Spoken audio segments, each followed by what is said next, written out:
Hello and welcome back everyone. आज के इस वीडियो में आप सबका बहुत बहुत वेलकम है। आज हम फिर से स्टार्ट करने वाला है class 12th biology sexual reproduction in flowering plants का पार्ट 6। आज हम इस वीडियो में पढ़ने वाले हैं pollen pistol interaction.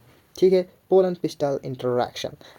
Pollination does not guarantee the transfer of the right type of pollen compatible pollen of the same species as the stigma. Often pollen of the wrong type either from other species or from the same plant if it is self incompatible also land on the stigma.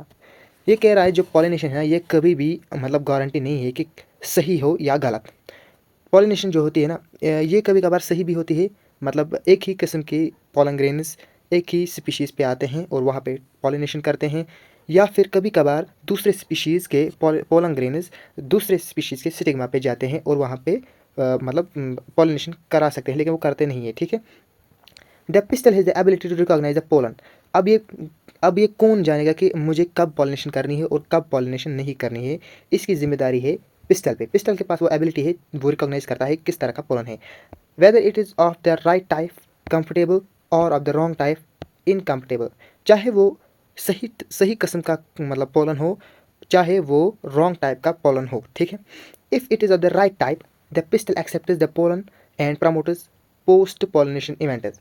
अगर वो क्या हुआ, अगर वो सही किस्म का pollination अगर उसे मिला, पिस्टल को अगर सही किस्म का पॉलिनेशन पॉलन ग्रेन मिला, तो वो क्या करेगी, वो पॉलिनेशन कराएगी, पोस्ट पॉलिनेशन मतलब पॉलिनेशन के बाद के इवेंट्स कराएगी, दैट लीड्स टू फर्टिलाइजेशन, और वो फर्टिलाइजेशन भी कराएगी। If the pollen is of the wrong type, अगर अब पोलन ग्रेन हो गया रॉन्ग टाइप का, अगर अब पोलन ग्रेन स्टिग्मा पे आ गया, the pistil rejects the pollen by preventing pollen germination on the stigma और the pollen tube growth in the style. और अगर रॉन्ग टाइप का पोलन ग्रेन स्टिग्मा पे आ गया, पिस्टल क्या करेगा, उसे पहले ही रिजेक्ट कर देगा और पॉलिनेशन जो है मतलब पॉलिनेशन नहीं कराएगा। चाहे वो अगर ट्यूब में ही होते हैं ना पहले, मतलब यहाँ से ही आते हैं ओवरी तक जाने के लिए पहले उसे ट्यूब से जाना पड़ता है पोलन ग्रेन को, और जैसे वो उसे क्या करे, वो उसे वहीं पे रोक देगी, पोलन ग्रेन को वहीं पे रोक देगी। ठीक है, the ability of the pistil to recognise the pollen forward by its acceptance और the rejection is the result of the continuous dialogue between the pollen grain and the pistil. ये कह रहा है ये एबिलिटी है पिस्टल जो recognise करता है पोलन ग्रेन को, वो ये कंटिन्यूअस है, मतलब ये दोनों तरफ है, चाहे अगर उसे पोलन आगे बढ़ाना है, चाहे उसे पोलन ग्रेन को आगे नहीं बढ़ाना है, इसको मतलब ये इनके बीच में होता है, इनके बीच में ही होता है ये। The dialogue is mediated by chemical components of the pollen interacting with those of the pistil. ये दोनों के बीच में जो हो रहा है पोलन ग्रेन एंड पिस्टल के बीच में, मतलब चाहे उसे जाना चाहिए ओवरी के पास या नहीं जाना चाहिए, तो इसको क्या कहें, ये इन दोनों के बीच में इंटरेक्ट होती है, केमिकल कंपोनेंट्स के बीच में केमिकल कंपोनेंट्स के बीच में इन दोनों के बीच में होता है। It is only the recent years that botanists have been able to identify some of the pollen and the pistil components and the interaction leading to recognition. ये अब क्या हुआ, कुछ ही मतलब कुछ ही साल पहले ही बॉटनिस्ट ने क्या किया, इन्होंने ना आइडेंटिफाई किया कि किस किस्म के पोलन एंड पिस्टल जो कंपोनेंट होते हैं, और ये कैसे अपने आप ये कैसे रिकॉग्नाइज करता है, पिस्टल कैसे रिकॉग्नाइज करता है कि किस किस्म का पोलन आना चाहिए, चाहे मतलब किस किस्म का पोलन ग्रेन आना चाहिए या नहीं आना चाहिए। ठीक है, as the as mentioned earlier following compatible pollination the pollen grain germinates on the stigma to produce the pollen tube produce a pollen tube through one of the germ pores। तो यहाँ पे पिक्चर दी है figure 2.12। ये कह रहा है मतलब कि यहाँ पे एक मतलब पोलन ग्रेन जब यहाँ से आएगा तो वो पोलन ट्यूब के ज़रिए से नीचे आएगा। ठीक है, और ओवरी के पास जाएगा। ठीक है, पोलन ट्यूब के ज़रिए the content of the pollen grain move into the pollen tube grow through the tissue of the stigma and style and reaches the ovary. Pollen, अब मैंने ये पहले ही बोल दिया कि पोलन ट्यूब में से ही जो है पोलन ग्रेन आता है और सीधा नीचे जाता है ओवरी के पास। ठीक है, figure 2.2 B and C. Figure 2.2, तो ये है पोलन ट्यूब और यहाँ से ही जाते हैं नीचे पोलन ग्रेन्स, और यहाँ पे भी दिखाया गया है अच्छे तरीके से पोलन ट्यूब किसको कहते हैं। तो यहाँ पे जैसे ही पोलन ग्रेन आया और यहाँ पे बैठा, और इसकी पोलन ट्यूब की मदद से वो यहाँ से सीधा जाएगा कहाँ पे, ओवरी के पास। ठीक है,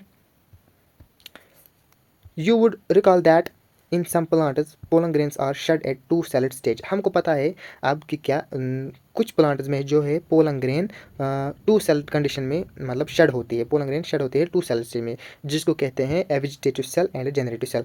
इन such plants the generative cell divides and forms two male gametes. अब इन प्लांट्स में क्या होता है, जो जेनरेटिव सेल होती है वो डिवाइड करती है और क्या बनाती है, दो दो मेल गेमेट बनाती है during the growth of pollen tube in the stigma. इसी दौरान वो क्या बनाती है, मतलब पोलन ट्यूब में से जैसे ही यहाँ से पोलन ग्रेन आता है तो ये यहाँ से आता है तो वो वहीं पे दो मेल गेमेट बनाती है, ठीक है। In plants which shed pollen in the three celled condition pollen tubes carry the two male gametes from the beginning. Pollen जैसे ही अब क्या होगा, जो थ्री सेलेड स्टेज है ना उसमें क्या होता है, जो पोलन ट्यूब्स होते हैं ना उसमें क्या होते हैं, दो मेल गेमेट तो पहले से होते हैं। Pollen tube after reaching the ovary, जब पोलन ट्यूब मतलब पोलन ट्यूब जब आते हैं ना, जब वो ओवरी तक पहुंचती है, enters the ovule through the micropyle and then enters one of the synergids through the filiform apparatus। तो अब ये क्या कर रहा है, ये मैं यहाँ पे आपको समझाता हूँ। जैसे पोलन ट्यूब यहाँ से आता है ना, तो वो यहाँ पे क्या करता है, वो सिनर्जिड्स, यहाँ पे सिनर्जिड्स, ये जो यहाँ पे जो ये है, ये सिनर्जिड्स के पास चले जाते हैं, ठीक है। यहाँ पे भी दिखाया गया है, देखो यहाँ पे देखो ये मेल गेमेट, यहाँ पे ये दो मेल गेमेट जैसे आते हैं ना, ये इस फिलीफॉर्म apparatus के इससे जाते हैं, फिलीफॉर्म apparatus के इससे जाते हैं और सिनर्जिड्स के पास चले जाते हैं। ये देखो यहाँ पे सिनर्जिड भी बनाया गया है, ठीक है। ये यही कह रहा है यहाँ पे। Many recent studies have shown that filiform apparatus present in the micropyle part of the synergids guides the entry of the pollen। कुछ स्टडीज़ में कहा गया है जो फिलीफॉर्म apparatus है ना वो क्या होता है, वो तो माइक्रोपाइल एंड के पार्ट पे ही होता है और सिनर्जिड जो है वो क्या करता है, गाइड करता है पोलन ग्रेन को, pollen entry of pollen tube, ठीक है ना। तो सिनर्जिड है ना वो क्या करता है, मतलब फिलीफॉर्म apparatus करता है गाइड पोलन ग्रेन को ताकि वो जा सके कहाँ पे, सिनर्जिड्स के पास। All these events from pollen deposition on the stigma until pollen tubes and enter the ovule are together referred as pollen pistil interaction। ये जो सारे इवेंट्स हो रहे हैं अभी तक, पोलन डिपोजिशन, पोलन जब बैठा कहाँ पे, स्टिग्मा पे, और पोलन ट्यूब जो है वो कहाँ पहुँची, ओव्यूल के पास, इन सब को कहते हैं क्या, pollen pistil interaction. As pointed out earlier pollen pistil interaction is dynamic process. Pollen pistil interaction जो है ये डायनामिक प्रोसेस है इन्वॉल्विंग पोलन रिकॉग्नाइजेशन। इसमें क्या होता है, अब शॉर्ट में ये कह रहा है इन्वॉल्विंग पोलन इंटरेक्शन, पोलन को रिकॉग्नाइज करता है वो फॉलोइंग बाय प्रमोटिंग और इनहिबिटिंग द पोलन। वो उसमें क्या करता है, पोलन को पहले रिकॉग्नाइज करता है और फिर या तो प्रमोट करता है या फिर इसको इनहिबिट मतलब ख़त्म करता है। The knowledge gained in this area would help the plant breeding.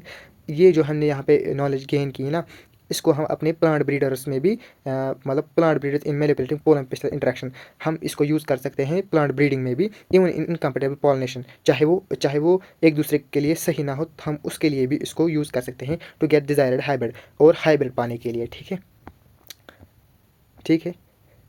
और यहाँ पे ये भी देख लेते हैं पहले, ये सारे भी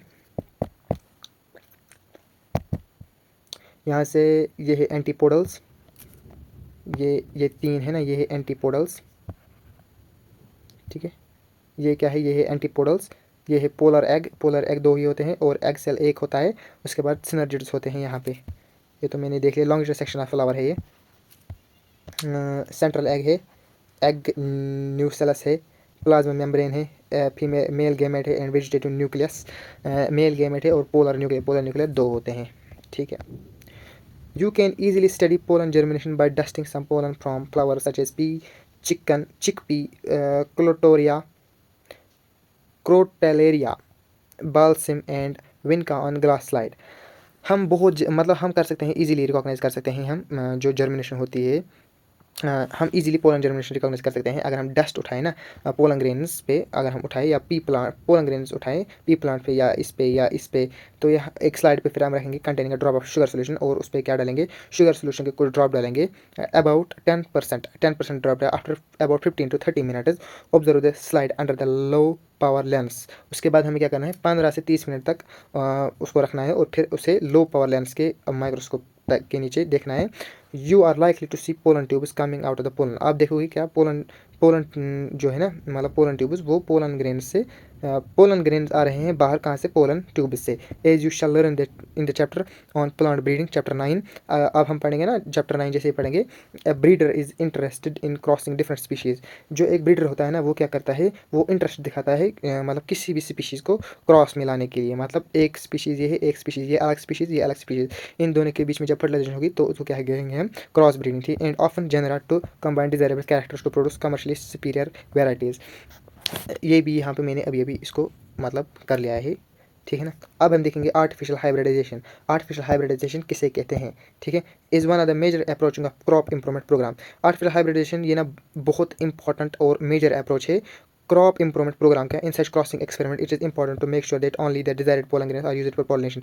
इन प्रोग्राम में क्या करना पड़ता है कि इनमें हमें ज़रूरी देखना पड़ता है कि कौन सा पोलन ग्रेन हमें चाहिए पॉलिनेशन के लिए। And the stigma is protected from contaminated. Stigma को भी हमें मतलब कंटेमिनेट होने से, मतलब अनवांटेड पोलन ग्रेन से, जो हमें पोलन ग्रेन नहीं चाहिए उसको बचाना पड़ता है स्टिग्मा को। This is achieved by emasculation. इन इसको हमें चाहिए, मतलब हम स्टिग्मा को कैसे रोकेंगे अनवांटेड पोलन से? हम उसे कहेंगे इमैस्कुलेशन से बचाएंगे और बैगिंग टेक्निक से बचाएंगे। अब हम देखेंगे ये इमैस्कुलेशन एंड बैगिंग टेक्निक क्या होती है। If the female parent bears bisexual flower. अगर एक यहाँ पे एक प्लांट है, उसके पास फीमेल प्लांट के पास बाइसेक्सुअल, मतलब इसके पास दोनों है, मेल गेमेट भी और female. Removal of anther from the flower bird. अब हम इसमें क्या करेंगे? इस पर हम ना एंथर को रिमूव करेंगे बिफोर द एंथर डिहिसेंस। जब एंथर ना पोलन ग्रेन रिलीज होने से पहले ही हम उसको क्या करेंगे? हम उसको ख़त्म कर देंगे, ठीक है, मतलब रिमूव कर देंगे। Using a pair of forcep is necessary. उसको हम मतलब ख़त्म करेंगे, उसको हम निकालेंगे कैसे? फोर्सेप से। This step is referred to emasculation. इसको हम कहते हैं emasculation. Emasculation flowers have to be covered with bag of suitable size. Emasculation flowers को हम क्या करते हैं? कवर करते हैं। इमैस्कुलेशन फ्लावर्स को हम क्या करते हैं? कवर करते हैं एक बैग से जो उनके लिए बराबर हो, और generally made of butter paper. वो मतलब बना होता है किसका? बटर पेपर का। To prevent contamination of it stigma. क्या करने के लिए? स्टिग्मा को बचाने के लिए। किससे? अनवांटेड पोलन से, जो हमें ज़रूरत नहीं है। This process is called bagging. उस प्रोसेस को कहते हैं bagging. When the stigma of the bagged flowers attain receptivity में से pollen grains collected from anther of the male parent are dusted on the stigma. ये यहाँ पे देखो क्या कह रहा है सिंपल भाषा में। एक प्लांट है, उसके ऊपर दोनों है, ठीक है। अब हम क्या करते हैं? पहले तो इसको जो है इस वाले पार्ट, मेल पार्ट को निकालते हैं, ठीक है ना। अब हम यहाँ पे क्या बचे? फीमेल पार्ट ही बची। तो हम इसके ऊपर एक बैग सा रखते हैं, और फिर यहाँ से दूसरे पोलन ग्रेन ताकि उस पर ना आ सके। उस वजह से क्या होता है? उस वजह से हम उसको बचाते हैं अनवांटेड पोलन से। अभी हमें इस वाले प्लांट का, अभी यहाँ पे एक और प्लांट है, हमें ना इस वाले प्लांट का पोलन ग्रेन्स चाहिए, ठीक है ना। फिर हम इस वाले प्लांट के पोलन ग्रेन्स लाते हैं यहाँ से और सीधा इस पे डालते हैं और उसको ही कहते हैं मतलब पोलन बैगिंग कहते हैं उसको ही। And the flowers are rebagged. और फिर उसको क्या करते हैं? फिर वापस रिबैग करते हैं फ्लावर को। And the fruits allowed to develop. Fruits फिर खुद ब खुद आते हैं। If the female parent produce unisexual flower. अगर फीमेल पेरेंट के पास होगा ना एक ही गेमेट होगा, एक ही फ्लावर होगा, there is no need for emasculation. उसके लिए हमें क्या करें? उसके लिए हमें इमैस्कुलेशन करने की ज़रूरत नहीं है। मतलब इमैस्कुलेशन क्या होता है मैं आपको समझाता हूँ। इमैस्कुलेशन होता है, यहाँ पे एक प्लांट है, इस पे ना एक फ्लावर है, अब इस पे ना दोनों ये है, मेल और फीमेल भी है। हम ना क्या करते हैं? मेल को निकालते हैं, मेल को क्या करते हैं? मेल को ही निकालते हैं। अगर अब क्या होगा? अगर एक प्लांट है, अब उसमें एक ही है, फीमेल ही है, तो हमें इमैस्कुलेशन करने की कोई ज़रूरत नहीं है, ठीक है। अब यहाँ से the female flower buds are bagged before the flower opens. When the stigma becomes receptive, pollination is carried out using desired pollen of the same flower. अब ये यहाँ पे क्या कह रहा है? अगर फीमेल फ्लावर है ना, उसको हमने मतलब बैगड किया हुआ, मतलब उसको हमने बंद किया हुआ है। अगर जैसे अब उसमें फ्लावर जो है ओपन हो गया, तो जैसे ही उस पर जो स्टिग्मा बन गई ना रिसेप्टिव, अब बन गई है स्टिग्मा रिसेप्टिव, फ्लावर ओपन हो गया, स्टिग्मा बन गई है रिसेप्टिव। हमें क्या करना पड़ता है? अब हमें जिस भी पोलन ग्रेन को चाहिए, हमें जो भी पोलन ग्रेन अपने मतलब का डिज़ायर्ड पोलन ग्रेन जो भी है, हम उसको लाएंगे और स्टिग्मा पे क्या करेंगे? बिठाएंगे और फिर वापस उसको रिबैग करेंगे, ठीक है। अब हम देखेंगे डबल फर्टिलाइजेशन। After entering